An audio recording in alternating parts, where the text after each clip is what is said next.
KF है ना बेटा, इसको हम कहते हैं क्रायोस्कोपिक कांस्टेंट। ये क्या कहलाता है? क्रायोस्कोपिक। तो क्रायोस्कोपिक कांस्टेंट, ठीक है बेटा। तो क्रायोस्कोपिक कांस्टेंट में अगर हम मोलैलिटी 1 लेते हैं तो फिर इसका मतलब KF डेल्टा TF के इक्वल हो जाएगा। KF is equal to delta TF। तो हम कह सकते हैं कि depression in freezing point for 1 molar solution is equal to cryoscopic constant, ठीक है। तो इसे हम molar depression in freezing point भी कह सकते हैं क्रायोस्कोपिक कांस्टेंट को।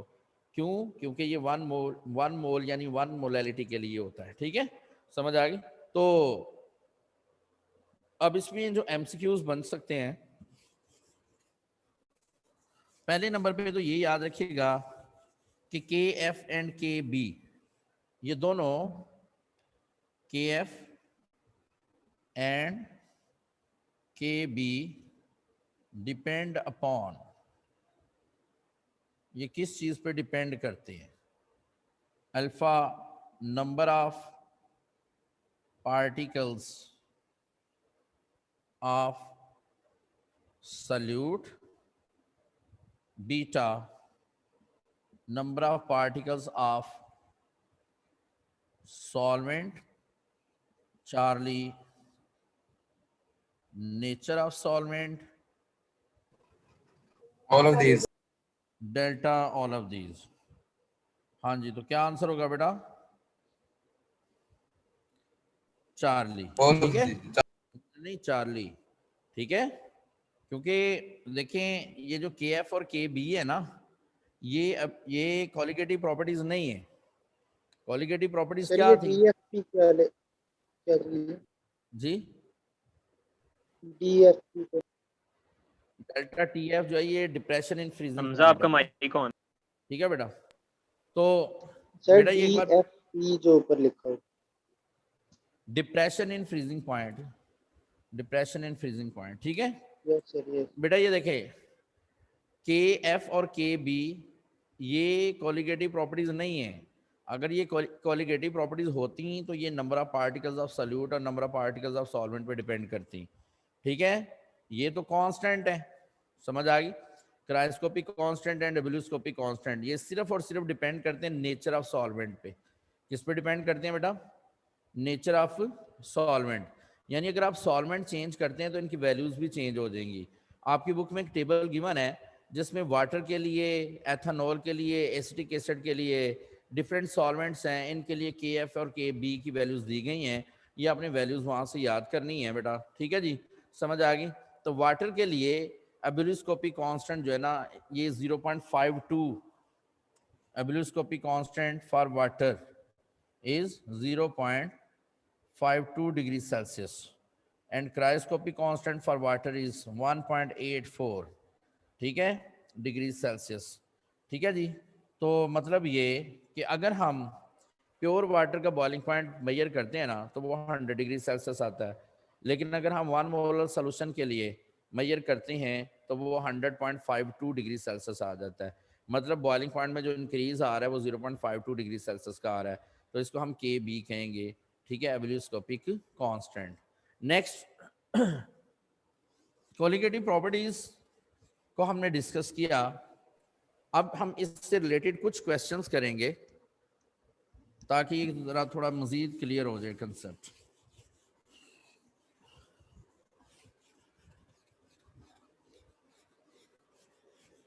बेटा हमने पढ़ा कि कॉलिगेटिव प्रॉपर्टीज डिपेंड करती हैं किस पे? नंबर ऑफ पार्टिकल्स पर, ठीक है जी।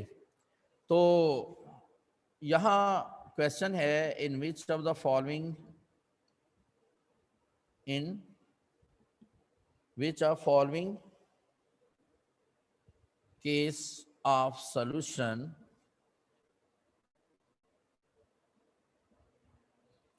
elevation in boiling point is maximum, elevation in boiling point is maximum। किस केस में elevation in boiling point maximum होगा? तो इसमें अल्फा ऑप्शन हम लेते हैं कि 1 molar NaCl aqueous solution, beta 1 molar aqueous solution of glucose Charlie 1 molar aqueous solution of urea delta, they have same, they have same elevation in boiling point। हाँ जी, अभी देखें कहते हैं कि किस केस में elevation in boiling point maximum होगा, यानी बॉइलिंग पॉइंट मैक्सिमम राइज करेगा किस केस में, ये हमने बताना है। 1 molar NaCl aqueous solution, 1 molar glucose aqueous solution, 1 molar urea aqueous solution, ठीक है, या इनमें जो एलिवेशन इन बॉइलिंग पॉइंट है वो सेम रहेगा। तो यहाँ ये चीज़ तो ठीक है कि तीनों 1 मोलर हैं, ठीक है, तो ज़ाहिर भी यही लग रहा है कि elevation in boiling point same होना चाहिए, लेकिन आंसर जो है ये अल्फा है। ठीक है बेटा, आंसर क्या है? अल्फा। आंसर अल्फा क्यों है? क्योंकि अल्फा में NaCl जो है ना, ये आयनिक कंपाउंड है, और जब हम इसको वाटर में डिजोल्व करेंगे तो ये सोडियम आयन और क्लोराइड आयन में सेपरेट हो जाएगा। ठीक है बेटा, तो इसका मतलब है कि ये 1 मोलर मतलब इसमें 6.02 इंटू 10⁻23 पार्टिकल्स थे, जो कि डबल हो गए। 6.02 × 10⁻23 सोडियम, 6.02 × 10⁻23 क्लोराइड, यानी 2 मल्टीप्लाइड बाई 6.02 इंटू 10⁻23। क्योंकि ये आयनिक कंपाउंड है ना, तो आयनिक कंपाउंड है तो आयनिक कंपाउंड सेपरेट हो जाएगा अपने आयंस में, तो नंबर ऑफ पार्टिकल्स डबल हो जाएंगे। जब नंबर ऑफ पार्टिकल्स डबल हो गए तो एलिवेशन इन बॉइलिंग पॉइंट भी ज़्यादा राइज कर जाएगा। ठीक है, जबकि ग्लूकोज और यूरिया ये क्या है? ऑर्गेनिक है, ये आयनिक नहीं है, इसलिए ये अपने आयंस में कन्वर्ट नहीं होंगे। तो इसके 1 मोल में 6.02 × 10⁻23 पार्टिकल ही रहेंगे, ये भी 6.02 × 10⁻23 पार्टिकल रहेंगे। ठीक है बेटा, तो इसलिए एलिवेशन इन बॉइलिंग पॉइंट सबसे ज़्यादा होगा सोडियम क्लोराइड के केस में। इसी तरह से यहाँ पे देखिए, अगर 1 मोलर यूरिया हो, बीटा 1 मोलर NaCl हो, चार्ली 1 मोलर FeCl3 हो, डेल्टा 1 मोलर कैल्शियम क्लोराइड हो, तो किस में एलिवेशन इन बॉइलिंग पॉइंट ज़्यादा होगा या डिप्रेशन इन फ्रीजिंग पॉइंट ज़्यादा होगा? जी बेटा, चार्ली में। चार्ली में ना, क्योंकि जब हम चार्ली को आयोनाइज करेंगे तो इसमें फेरिक आयन बनेंगे और 3 क्लोराइड आयन, तो नंबर ऑफ पार्टिकल्स 4 टाइम बढ़ जाएंगे। ठीक है, देखिए ना, नंबर ऑफ पार्टिकल्स कितने बन गए? 1 फेरिक और 3 क्लोराइड, इसमें 2 होंगे यानी 1 सोडियम और 1 क्लोराइड, इसमें 3 होंगे, 1 कैल्शियम और 2 क्लोराइड, इसमें 4 है। तो इस तरह से आपने देखना नंबर ऑफ पार्टिकल्स जिसमें ज़्यादा होंगे उसमें कॉलिगेटिव प्रॉपर्टीज की वैल्यूज भी ज़्यादा होंगी। तो नेक्स्ट हम डिस्कस करते हैं जी continuous and discontinuous curve, solubility curves. बेटा याद रखिएगा कि जो भी हाइड्रेट होते हैं, हाइड्रेट किन्हें कहते हैं? हाइड्रेटेड कंपाउंड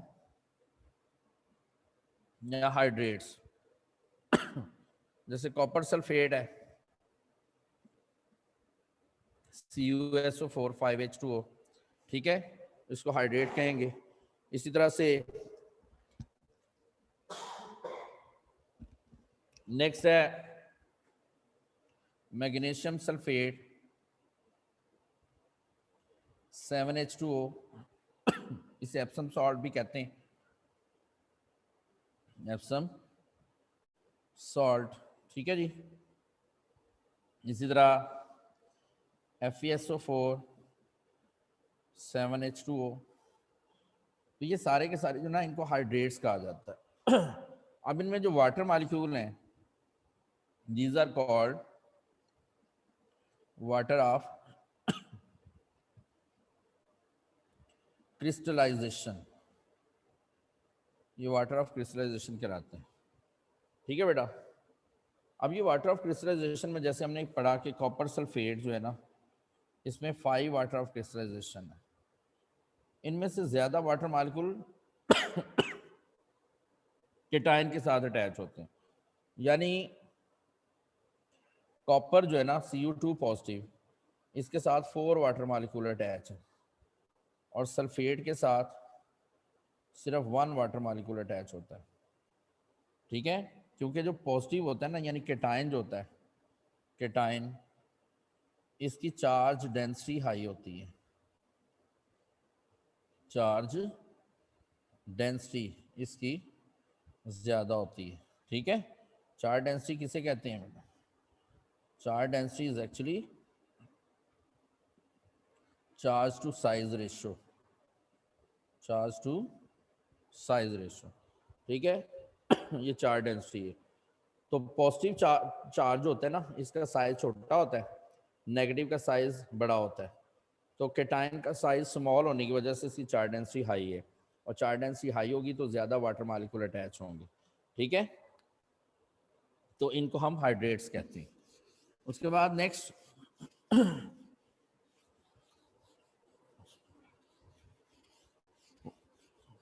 क्वेश्चन है, which are following salt sir ये फॉर्म्स, हाइड्रेट समझ नहीं आई थी। जी वाटर ऑफ क्रिस्टलाइजेशन होंगे तो हाइड्रेट्स होंगे, ठीक है बेटा, उन्हें हाइड्रेट्स कहते हैं। Which are following salt forms discontinuous solubility curve,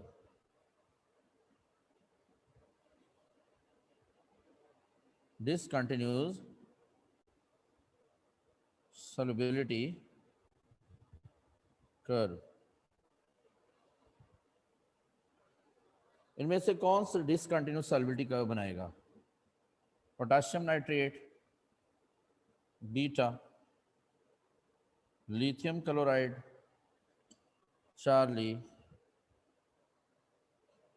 FeSO4, 7H2O, delta, sodium chloride. Discontinue curve हमेशा हाइड्रेट्स बनाते हैं, यानी चार्ली, और जिनके साथ वाटर ऑफ क्रिस्टलाइजेशन नहीं होते ये कंटिन्यूस कर्व बनाते हैं। यानी potassium nitrate, lithium chloride, sodium chloride, ये कंटिन्यूस सॉल्युबिलिटी कर्व बनाएंगे, ये डिसकंटिन्यूस सॉल्युबिलिटी कर्व बनाते हैं, ठीक है बेटा। नेक्स्ट हम डिस्कस करें इसमें हाइड्रेशन एंड हाइड्रोलिसिस। सबसे पहले तो हाइड्रेशन, हाइड्रेशन क्या चीज़ है ये समझिए।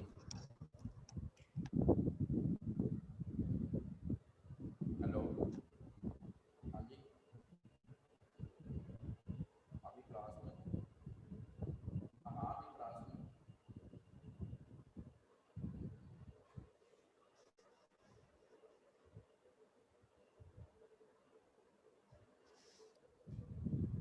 अच्छा मैं आता हूँ।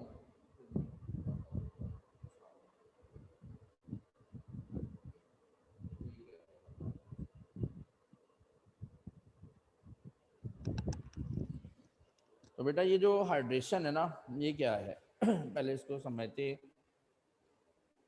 याद रखिएगा, ऐसे तमाम साल्ट्स जो स्ट्रॉन्ग एसिड और स्ट्रॉन्ग बेस से मिलकर बनते हैं, इनके केस में हाइड्रेशन होगी। और हाइड्रेशन होती क्या है, जैसे ये देखें, सोडियम हाइड्रोक्साइड,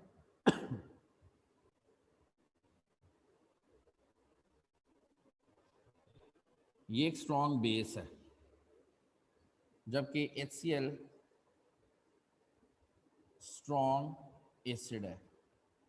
अगर हम इनकी न्यूट्रलाइजेशन करते हैं तो ये बनेगा NaCl प्लस H2O, यानी ये साल्ट आ गया। अब ये जो साल्ट है सोडियम क्लोराइड, ये ऐसा साल्ट है जो स्ट्रॉन्ग बेस और स्ट्रॉन्ग एसिड से मिलकर बना है। तो ऐसे जो साल्ट्स होते हैं इनको जब वाटर में डिज़ोल्व किया जाता है तो इनकी हाइड्रेशन होती है। मतलब वाटर में जब इनको डिज़ोल्व करेंगे ना तो ये अपने आयंस में कन्वर्ट होंगे, sodium ions and chloride ions. तो इनकी हाइड्रेशन हो जाएगी। सोडियम पे पॉजिटिव चार्ज, वाटर का नेगेटिव एंड इसको अपनी तरफ अट्रैक्ट करेगा। हाइड्रोजन पार्शियल पॉजिटिव और ऑक्सीजन पार्शियल नेगेटिव है, ये इसको अपनी तरफ अट्रैक्ट करेगा। ठीक है, इस तरह से ये वाटर मॉलिक्यूल्स जो है ना बेटा, ये इनका नेगेटिव एंड सोडियम की सराउंडिंग में आ जाता है, तो इसके इर्द गिर्द जो है ना ये वाटर मॉलिक्यूल आ जाते हैं। इस तरह क्लोराइड है, इस पर नेगेटिव चार्ज है, तो वाटर का जो पॉजिटिव एंड है ये अपनी तरफ इसको अट्रैक्ट करता है। ठीक है बेटा, समझ आ गई। और इस तरह क्लोराइड आयन भी वाटर में डिजॉल्व हो जाते हैं। तो इस प्रोसेस को हम कहते हैं हाइड्रेशन। तो याद रखिएगा, ऐसे तमाम साल्ट्स जो स्ट्रॉन्ग एसिड और स्ट्रॉन्ग बेस से मिलकर बनते हैं, इनके केस में हाइड्रेशन होती है। ठीक है जी।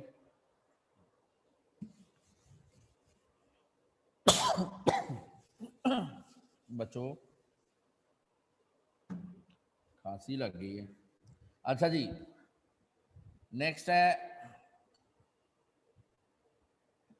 हाइड्रोलिसिस। हाइड्रोलिसिस जो है ना ये उन साल्ट से होती है जो स्ट्रॉन्ग एसिड और वीक बेस या वीक बेस और स्ट्रॉन्ग एसिड से मिलकर बनते हैं, इनके केस में हाइड्रोलिसिस होगी। हाइड्रोलाइसिस में वाटर मॉलिक्यूल ब्रेक हो जाते हैं। जैसे देखिए ना, ये हमारे पास एक वीक बेस है, ammonium hydro oxide, weak base, और HCl एक स्ट्रॉन्ग एसिड है। तो इनसे जो साल्ट बनेगा वो अमोनियम क्लोराइड बनेगा, साथ वाटर प्रोड्यूस होगा। अब ये जो साल्ट है ये ऐसा साल्ट है जो स्ट्रॉन्ग एसिड और वीक बेस से मिलकर बना। तो इसको जब वाटर में डिजॉल्व करेंगे तो हाइड्रोलिसिस होगी। वो किस तरह, ये देखिए, अमोनियम क्लोराइड जब हम वाटर में डिजॉल्व करते हैं तो क्या होगा, वाटर मॉलिक्यूल ब्रेक हो जाएगा। वाटर मॉलिक्यूल किस तरह से ब्रेक होगा, इसमें ये होगा कि जो वीक बेस है वो बन जाएगी। ठीक है, और यानी इसमें बनेगा अमोनियम हाइड्रोक्साइड। अमोनियम जो है वाटर से OH लेगा, वाटर का हाइड्रोजन और क्लोरीन, वाटर का हाइड्रोजन और क्लोरीन ये आयनाइज रहेंगे। ठीक है बेटा, तो इसमें H पॉजिटिव आयन बढ़ रहे हैं। H पॉजिटिव आयन बढ़ने का मतलब है pH कम हो रही है। H पॉजिटिव आयन बढ़ रहे हैं मीन्स pH कम हो जाएगी। ठीक है, सॉल्यूशन जो है ये एसिडिक होगा। सॉल्यूशन कौन सा होगा, एसिडिक। तो बेटा ये याद रखिएगा। अब ज़रा इसको हम समराइज कर लेते हैं। ये मैं सारा कुछ समराइज कर देता हूँ।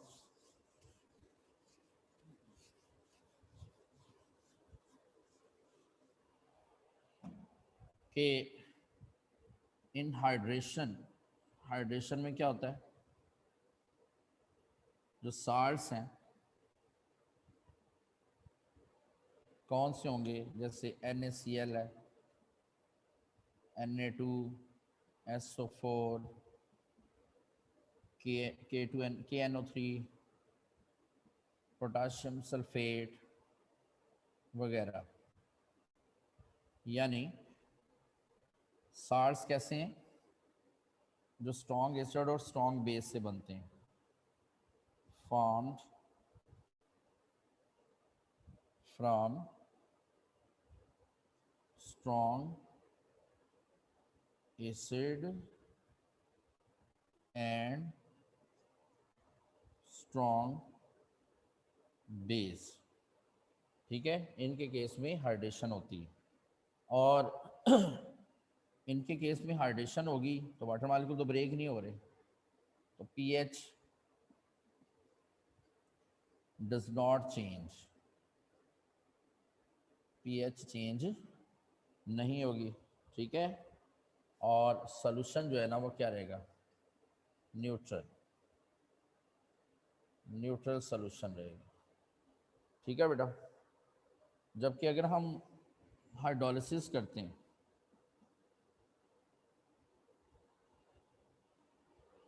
हाइड्रोलिसिस में फिर दो केस होंगे। हाँ जी, salt of strong acid and weak base. Strong acid और वीक बेस से जो साल्ट बनेंगे, जैसे अमोनियम क्लोराइड है, ठीक है बेटा, ये वीक बेस और स्ट्रॉन्ग एसिड से मिलकर बन रहा है।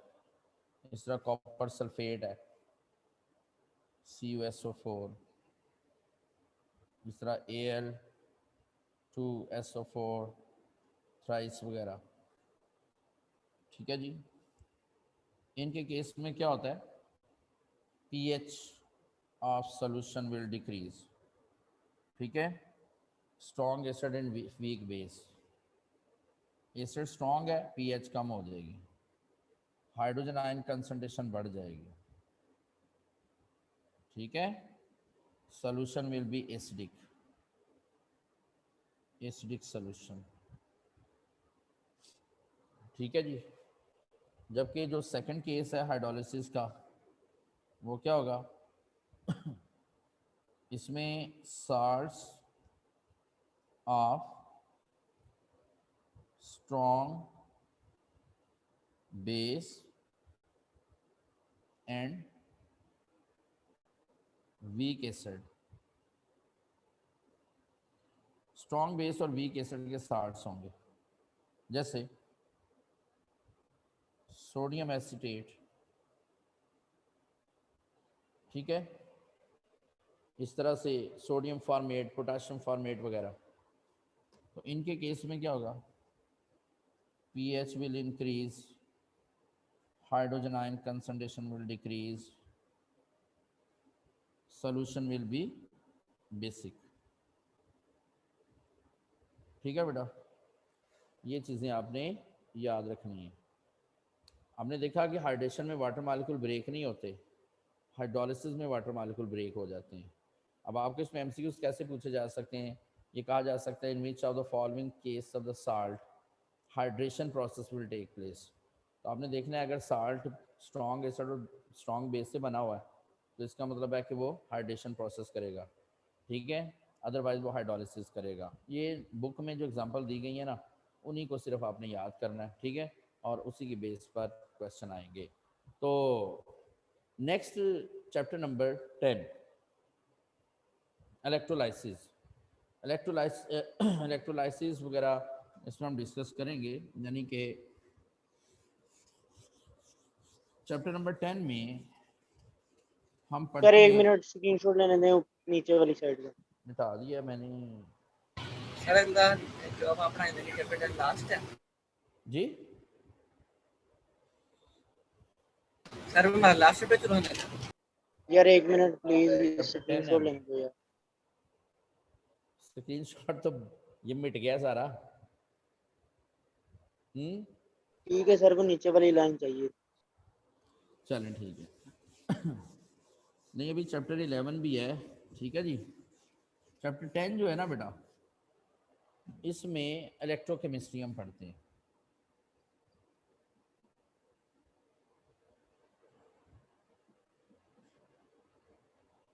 इलेक्ट्रोकेमिस्ट्री में हम इलेक्ट्रिकल एनर्जी और केमिकल एनर्जी में इंटर कन्वर्शन पढ़ते हैं। ठीक है बेटा, इलेक्ट्रिकल एनर्जी को केमिकल एनर्जी में और केमिकल एनर्जी को इलेक्ट्रिकल एनर्जी में कैसे कन्वर्ट किया जाता है। अब बेटा वो सेल जो इलेक्ट्रिकल एनर्जी को केमिकल एनर्जी में कन्वर्ट करता है ना, इसको हम कहते हैं इलेक्ट्रोलाइटिक सेल। क्या कहा जाता है? Electrolytic cell. और जो केमिकल एनर्जी को इलेक्ट्रिकल एनर्जी में कन्वर्ट करता है दैट इज कॉल्ड गैल्वानिक और वोल्टिक सेल। इसे हम गैल्वानिक या वोल्टिक सेल कहते हैं। ठीक हो गया बेटा। इनमें जो रिएक्शंस होते हैं ये रिडॉक्स रिएक्शन होते हैं। दोनों में कौन से रिएक्शन होंगे? Redox reactions. रिडॉक्स रिएक्शन में दो वर्ड का ये कॉम्बिनेशन है, रिडक्शन एंड ऑक्सीडेशन। रिडक्शन क्या है बेटा? ये हम कहते हैं गेन ऑफ इलेक्ट्रॉन और हाइड्रोजन। ठीक है, रिडक्शन। जबकि इधर क्या होगा बेटा? ऑक्सीडेशन में लॉस ऑफ इलेक्ट्रॉन और हाइड्रोजन, ये ऑक्सीडेशन। नेक्स्ट रिडक्शन हम कहते हैं लॉस ऑफ ऑक्सीजन, और ऑक्सीडेशन हम कहते हैं गेन ऑफ ऑक्सीजन। ठीक है। फिर रिडक्शन में डिक्रीज होता है किसका? ऑक्सीडेशन नंबर का, यानी ऑक्सीडेशन नंबर ON मतलब ऑक्सीडेशन नंबर डिक्रीज हो जाएगा, और ऑक्सीडेशन में ऑक्सीडेशन नंबर या ऑक्सीडेशन स्टेट इंक्रीज हो जाता है। ठीक हो गया बेटा। नेक्स्ट ऑक्सीडेशन नंबर हम कैसे फाइंड करते हैं? जैसे ये है K2Cr2O7 और क्रोमियम का हमने ऑक्सीडेशन स्टेट फाइंड करना है। तो बेटा first group and second group and third group, इनका ऑक्सीडेशन नंबर +1 +2 एंड +3 होगा, यानी ग्रुप नंबर के इक्वल। ठीक है। ऑक्सीजन का -2 होता है और पर ऑक्साइड में -1, सुपर ऑक्साइड में -1/2। ठीक है जी। तो यहाँ पे पोटाशियम का है +1, इसके एटम कितने हैं? 2। और क्रोमियम का हमने ऑक्सीडेशन स्टेट फाइंड करना है, इसको X से लिख लें। कितने एटम है इसके? 2x plus oxygen -2, number of atom 7 = 0। ठीक है जी। जब ये न्यूट्रल होगी ना स्पीशीज, तो ऑक्सीडेशन नंबर का सम 0 होगा। तो ये आ जाएगा 2 + 2x - 14 = 0, या 2x - 12 = 0, x = +6। क्रोमियम का ऑक्सीडेशन स्टेट यहाँ पे क्या है? +6। ठीक है जी। और ऐसे यानी सर 1 मिनट अभी ना रेस कर। अगर बेटा यहाँ पे हो कोई आयन है, तो उसमें हम अननोन एलिमेंट का ऑक्सीडेशन नंबर किस तरह से फाइंड करते हैं? ये देखिए, सपोज कीजिए कि यहाँ पे जी सल्फेट है SO4 नेगेटिव। सल्फर का ऑक्सीडेशन नंबर हमने फाइंड करना है, इसको X से लिख दें। ऑक्सीजन का होता है -2 × 4 = -2। अब =0 नहीं लिखना, =2 लिखेंगे। ठीक है। तो x - 8 = -2 एंड x = +6। तो सल्फर का ऑक्सीडेशन स्टेट भी इधर क्या आ रहा है? +6। ठीक है जी। तो नेक्स्ट अब हम रिडॉक्स रिएक्शन किसे कहेंगे? जिनमें रिडक्शन भी हो रही है और ऑक्सीडेशन भी हो रही है। ये ज़रा नोट करें जल्दी से, 1 मिनट में।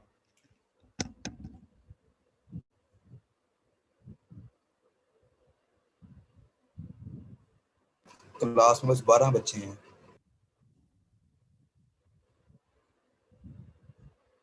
एक मिनट में रिकॉर्डिंग कर रहा होगा, बाकी सुन लेंगे बाद में जब टाइम निकले।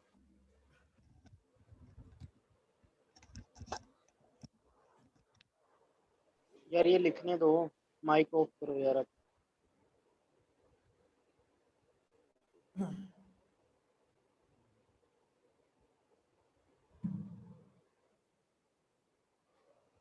जी बेटा, अब इसके बाद हम नेक्स्ट डिस्कस कर रहे हैं कि इलेक्ट्रिक यानी ये जो सेल्स हम दो तरह के पढ़ रहे हैं ना, इनमें प्रोसेस कौन कौन से होते हैं।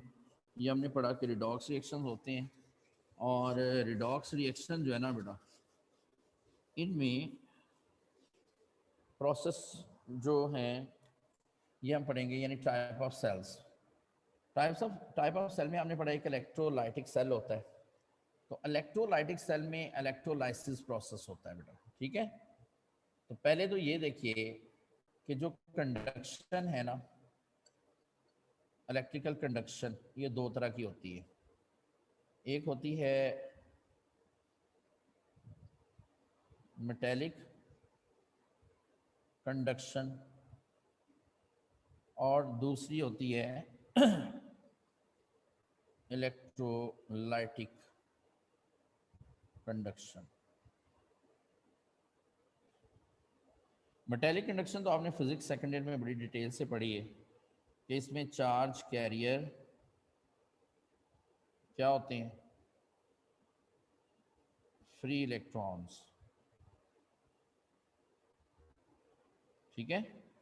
मेटल में से इलेक्ट्रिक करंट जब मूव करता है ना, तो फ्री इलेक्ट्रॉन्स की वजह से मूव करता है।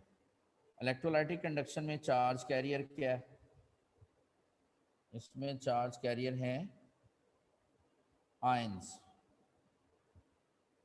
यानी कैटायंस या एनायंस, ठीक है बेटा।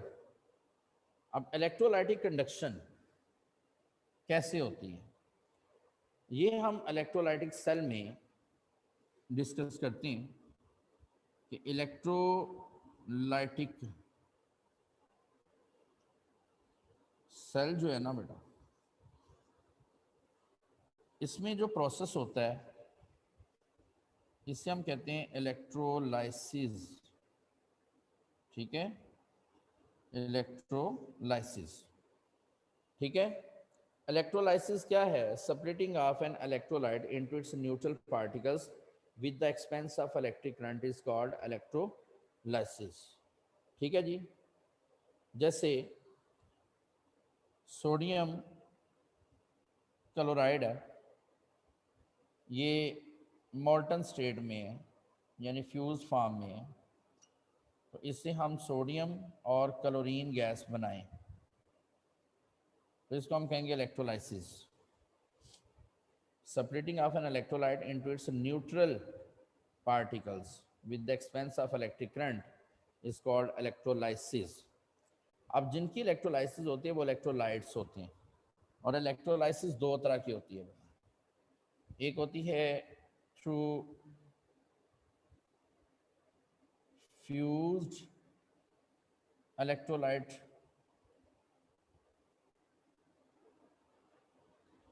ठीक है, और दूसरी होती है बेटा थ्रू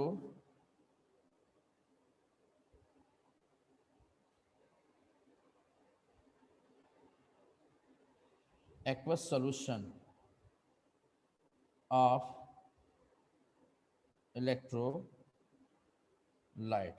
ठीक है। दो तरह की इलेक्ट्रोलाइसिस होगी, एक तो थ्रू फ्यूज इलेक्ट्रोलाइट और दूसरा through aqueous solution of electrolyte. अब इसमें जो प्रोडक्ट्स होते हैं, प्रोडक्ट्स आर एक्सपेक्टेड, ठीक है। फ्यूज स्टेट में जो प्रोडक्ट्स आएंगे वो एक्सपेक्टेड होंगे, यानी हम पहले ही बता सकेंगे कि इसमें कौन से प्रोडक्ट आएंगे। जैसे देखें ना, सोडियम क्लोराइड है, फ्यूज स्टेट में इसकी इलेक्ट्रोलिसिस की तो हमें पता है कि इसमें दो ही हैं, सोडियम और क्लोरीन, तो एक सोडियम मिल जाएगा और साथ क्लोरीन मिल जाएगा, ठीक है। इसमें प्रोडक्ट्स एक्सपेक्टेड होते हैं। लेकिन एक्वस सॉल्यूशन में products are unexpected.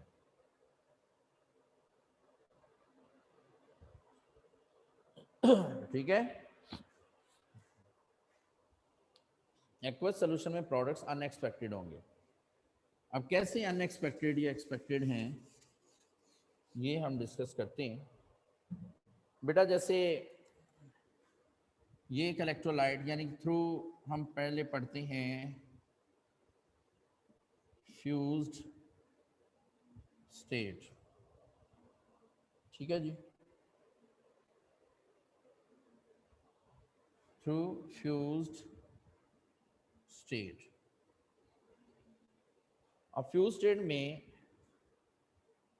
Suppose NaCl है, ये फ्यूज स्टेट में इसकी हम आयनाइजेशन करते हैं तो सबसे पहले इसके सोडियम आयंस बनेंगे और क्लोराइड आयन बनेंगे, ठीक है जी। इस प्रोसेस को हम कहते हैं ionization, it is called ionization, ठीक है। यानी जब हम किसी इलेक्ट्रोलाइट को मेल्ट करते हैं ना तो वो अपने आयंस में कन्वर्ट हो जाता है, ये आयनाइजेशन। आयनाइजेशन में जैसे देखें सबसे पहले ये कंटेनर है जी हमारे पास, इसमें हमने सोडियम क्लोराइड को मेल्ट किया। जब सोडियम क्लोराइड को मेल्ट किया तो इसमें सोडियम आयंस भी हैं और क्लोराइड आयंस भी हैं, ठीक है, ये आयंस बन गए, ये आयनाइजेशन कहलाएगा। फिर उसके बाद ये होगा कि जो एनोड है, अब हम इसमें 2 इलेक्ट्रोड लगा देंगे। एक को हम बैटरी के पॉजिटिव टर्मिनल के साथ कनेक्ट करेंगे और दूसरा जो इलेक्ट्रोड है ना बेटा, इसको बैटरी के नेगेटिव टर्मिनल के साथ कनेक्ट करेंगे। ये एनोड होगा और ये होगा कैथोड। अब क्या होगा कि केटायन जो है ये कैथोड की तरफ जाएंगे, जैसे सोडियम केटायन है, it will move towards cathode. A9 जो है they will move towards anode, ठीक है। तो एनोड पे क्या होगा बेटा, एनाइन मूव करेंगे, यानी 2 एनाइन जाएंगे, 2 क्लोराइड 2 इलेक्ट्रॉन लूज कर देंगे, दोनों क्लोरीन न्यूट्रल क्लोरीन गैस बना देंगे, ठीक है। फिर कैथोड,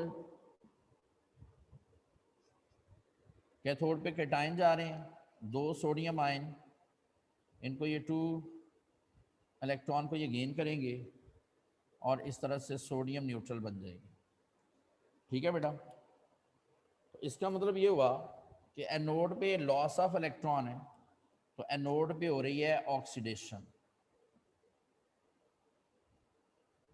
ठीक है, और कैथोड पे हो रही है रिडक्शन। बेटा याद रखिएगा हमेशा एनोड पे ऑक्सीडेशन और कैथोड पे क्या होगी, रिडक्शन, ठीक है। ये है जी through aqueous through fused state. अब फ्यूज स्टेट जो है ना, इसमें आपको पहले ही पता चल गया कि प्रोडक्ट्स क्या आएंगे। अब इन दोनों को ऐड कर दें अगर, तो इक्वेशन 1 एंड 2 इनको ऐड करें, तो ऐड करने से क्या आ जाएगा, 2Na positive plus 2Cl negative 2Na plus Cl2, ठीक है, ये हमारे पास आ गया। अब हम पढ़ रहे हैं थ्रू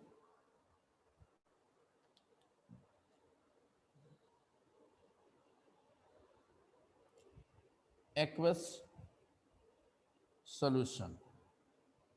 एक्वस सॉल्यूशन से अब हम पढ़ते हैं। तो जब बेटा एक्वस सॉल्यूशन हम बनाते हैं ना, तो अब इसमें 4 तरह के आयंस आ जाते हैं। कौन कौन से, सोडियम आयन, क्लोराइड आयन, इसी तरह से वाटर भी तो मौजूद है ना, H positive ion, OH negative ion, ठीक है। तो अब क्या होगा, अब एनोड पे कौन सा रिएक्शन होगा। अब एनोड पे यहाँ पे देखिए 2 तरह के आयंस हैं, हाइड्राइड और हाइड्रोक्सल। तो इन दोनों में से हाइड्रोक्सल जो है ना, ये एनोड पे मूव करेंगे, ठीक है, और 4 इलेक्ट्रॉन लूज होंगे। इस तरह से बन जाएगा 2H2O प्लस O2। ठीक है जी, ऑक्सीजन गैस रिलीज हो रही है इधर से। एनोड पे क्या बनेगी? Oxygen gas. कैथोड पे रिएक्शन क्या होगा?